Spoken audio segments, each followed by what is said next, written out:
your friend. Like I promised the last time, I want to show you some hatching tips. So what I want to show you today is very necessary. It's very important that you get to know it. I remember when there was a lady who came to hatch some of her eggs, and the day she came, she brought some eggs, and I think she brought about 12 or so eggs, and I think out of those 12, just six hatched. So I was also worried for her, but then I tried to find out how she got her eggs and where she got them from. I wanted to know about the male that were crossing those her chick. The things I found out, and I said, no, you're actually doing it the wrong way. And then I explained to her like what I explained to you the last time, how to store your eggs and the number of days your eggs should be. And so, I was joking with her and I told her, see, the incubator does not put chicks into the egg. It is what is inside the egg that finally gets incubated. So if there's nothing inside the egg, it will come out empty, as it were. So, so what I want to show you today is, I want to please come close. Show them these two eggs. So these two eggs, okay, they are from two different people, but I want you to notice something. These two eggs actually hatched. Well, I want you to notice something with these eggs. You see, this was how this one hatched. This was how this one hatched. Now, if this is a turkey egg, so turkey eggs they are different from that of Noila or Brahma or your local chicken. But turkey eggs they are harder. The shells are harder. They are very strong. If you have seen a turkey egg before, it's quite strong. So those things have a way of affecting. So they have a way of affecting um, the final outcome of the hatchery. So why were these two different?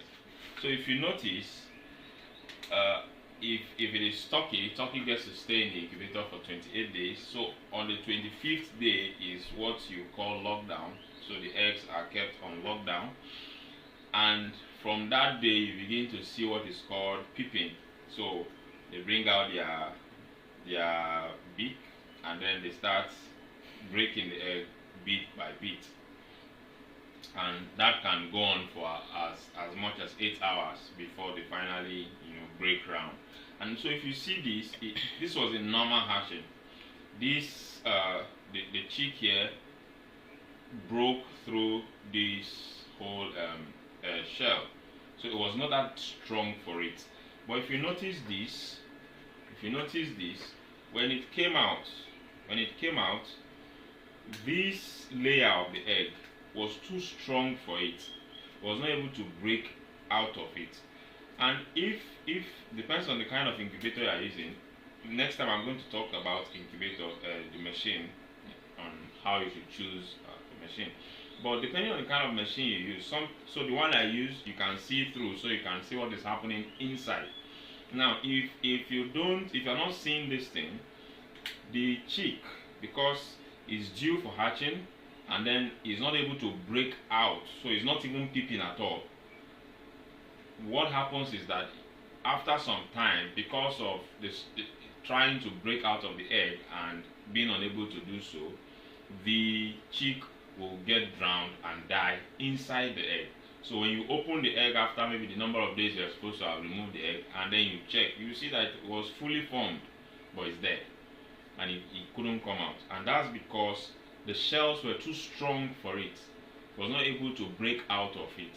So but if you are there and there's a little sign, so sometimes they show little sign, so they peep, but you notice that the peeping is not very serious. So you are not hearing any sound, just a little crack in the egg, just to show that there's life trying to come out. But when that continues for maybe 6, 7, 8 hours, and then it does not go beyond that crack that you saw initially, then it's finding it very difficult to come out of the shell.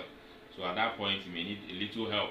So you may need to help the chick because the shell is too strong. But if it's able to come out, you see it will, break around and just pull out of the eggshell. So how can you improve on this? Of course, there are a lot of. I'm not going to market anybody's chemical drug here, but there are certain drugs I use. But so if you go to your normal vet store, you ask them for some egg enhancing drugs. So what those eggs do for you, what those drugs do for you is that they ensure first of all that the egg is not too light. I mean the shell is not too light, because if it is too light, if the process of incubation, what happens is that the water inside is being drawn out. So if it's too light, they may come out premature, and once they come out premature, the chances of them surviving will be very little. So what those enhancing drugs do for their eggs is that it gives them a normal eggshell. And so when the water is being drawn out in the process of incubation, the layers are also lightened, so that when it's time for them to come out, they can actually break out of it. There was somebody who came recently. I noticed he was very angry, but I had to explain to him again, and we even did this practically with him, and we brought out some of those eggs that did not hatch, and we saw all of them were formed, but they couldn't come out of it. Of course, you must have heard that English proverb that you don't count your chicks before they are hatched. So there was somebody who brought eggs here, about how many turkeys? I can't remember the number. I think maybe 15 or so, and he got about 7 or 6. Got about 6 chicks. So what happened? He was angry, and I could understand with him. But I began again to educate him on how to properly both store his eggs and all that. And luckily for me, there was another woman here, the woman I cited earlier. She was there that day. She brought 12 eggs, and every single one of them hatched, and she came and carried all her. I was explaining to the other man what I'm explaining to you now. So I've given him free lecture, but I'm also doing that for you guys, so that you learn, so that you can improve the success rate of your hatching. Thank you. See you next week. Bye.